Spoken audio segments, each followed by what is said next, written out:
With you some of our family's historical Petite Sirah documents, maybe some of these you haven't seen, and to kind of put all this into some context. And I know the title is 100 Years Petite Sirah and Going Strong, but actually I was able to pull back some documents that go back about 131 years. And the first one is actually, this book is really the earliest documented material that our family has at Concannon Vineyard, and it's a annual report from the State Viticulture Commissioners. It's kind of interesting. It's showing total acreage in the Northern California, San Francisco Greater Bay Area, and it's showing 540 acres of vines here in Alameda County, and I believe about 3,051 in the entire Bay Area. And you can see some of the viticultural districts that it comprises: San Mateo, Alameda, Santa Cruz. So really thought that was interesting.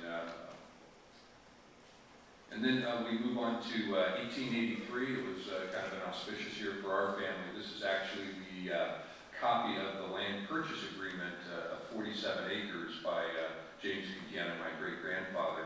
And just thought it'd be kind of fun. Anybody want to take a guess at how much you paid for those 47 acres? Paid in gold coins. Yeah. Paid at $2,500. So probably a lot of money back then, but sounds like a pretty good deal now.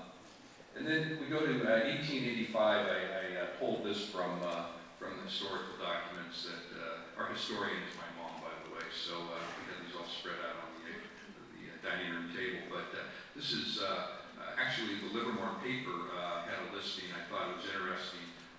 Grape cuttings for sale, and Petite Sirah was actually some of the rootstock that was listed. So that's 1885. I love the wording they put in here. You know, why risk your life and property? You know, good clean vines, virus-free. But anyways, interesting. I thought too here, 1885, that it's being listed as Petite Sirah, not Grape. Yes. 1888, another old book, State Viticulture Convention. President at the time was Haraski, and the vice president was Charles Whitmore. And again, interesting that they listed Petite Sirah as one of the comprising varieties, again going back to 1888. Moving on to 1890, this is actually from the Livermore Herald, reporting 1 million cuttings sent to Mexico by rail from the Concannon Vineyard. This again was my great-grandfather who introduced viticulture to Mexico. And I highlighted a couple things that kind of struck me.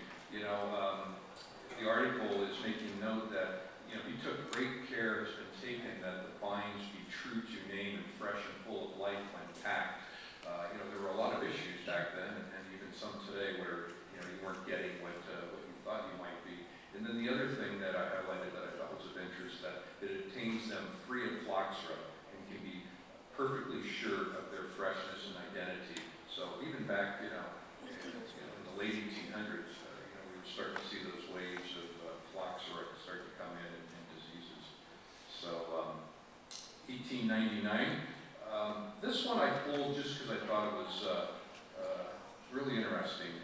Doesn't have anything much to do with Petite Sirah, but this is from 1899. This is showing that the pre-prohibition movement was well underway. The Women's Christian Temperance was making a plea to the town of Berkeley. They were saying, looking to raise money for aid, enforcement, prohibiting the sale of intoxicating liquors to the town of Berkeley, the seat of the University of California. That's where the University of California was before they moved over to Davis. So again, it shows that this movement was already taking place long before 1920, when Prohibition was enacted, and then we had the dark 13 years until 1933. So I thought I'd share that. Thought that was interesting. And then we go to 1904. This is actually a purchase agreement and letter for cuttings from our family from France, which included Petite Sirah rootstock. There it's labeled as Grape. So these were our second wave of cuttings that we